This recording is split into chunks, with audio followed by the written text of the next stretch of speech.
Hey, welcome to Devotionables, brief devotions for busy people. My name is Gabriel, and today we're going to look at Psalm 27, but I'm bringing in some help. One of my best friends, one of my favorite preachers, Dylan Zimmerman.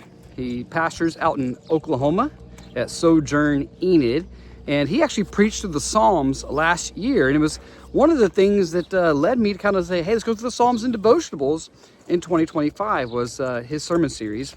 And in particular, his message on Psalm 27 was a great encouragement and blessing to me. And so I asked him, and he graciously has agreed to give us a short, brief devotional for busy people. So here is Dylan Zimmerman, Psalm 27. My name's Dylan Zimmerman. Pastor Gabriel asked me to record a devotional for you, and I'm happy to turn our attention to Psalm 27.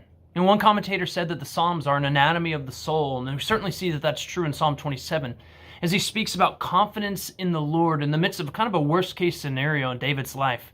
But he also speaks of his greatest desire, the thing that he seeks more than anything else. And I want to turn our attention to that verse that speaks of that desire in verse 4. It says, "One thing have I asked of the Lord, that will I seek after, that I may dwell in the house of the Lord all the days of my life, to gaze upon the beauty of the Lord and inquire in his temple."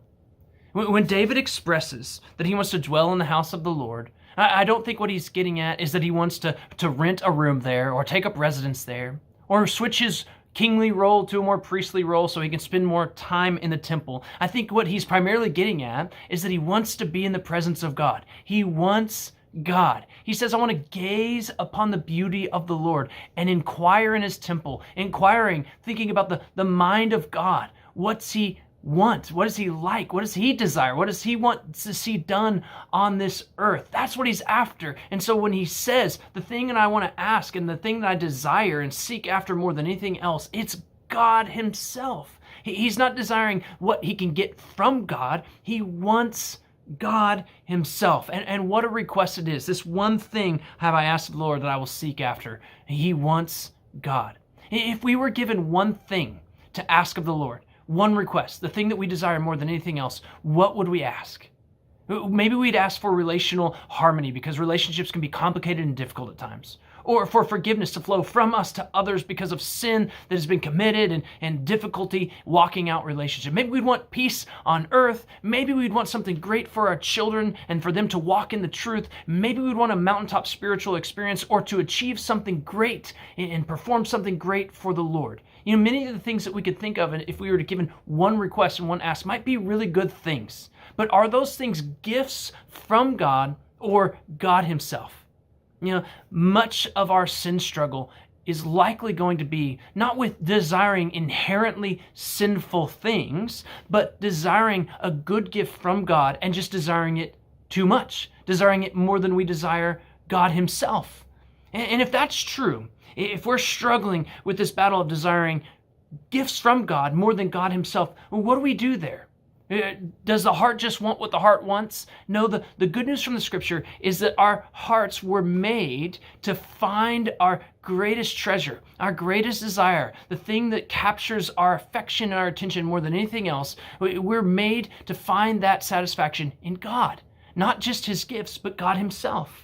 And think about who God is and who David knows him to be. He thinks of this God who has created all things so that his greatness is just without rival. He thinks of this God who he shows as this one who not only created all things, but spoke into his creation and revealed himself and what he desired and what he wanted. In other words, this is a God who is goodness is just unmatched. He's not just a God who spoke into this, but he came and he acted in the midst of his creation and redeemed his people. His graciousness is incomparable. He's this God he has this temple and this house in the midst of his people. He's taken up residence in the midst of his people. And so he is glorious beyond compare. And that's what David is after. And that's what our hearts were made for too, to be captured by the greatness and the glory of God. And we see all of these things in Jesus, don't we? That he is the one through whom all things were created. That he is the one who comes and he reveals the greatness and the glory of God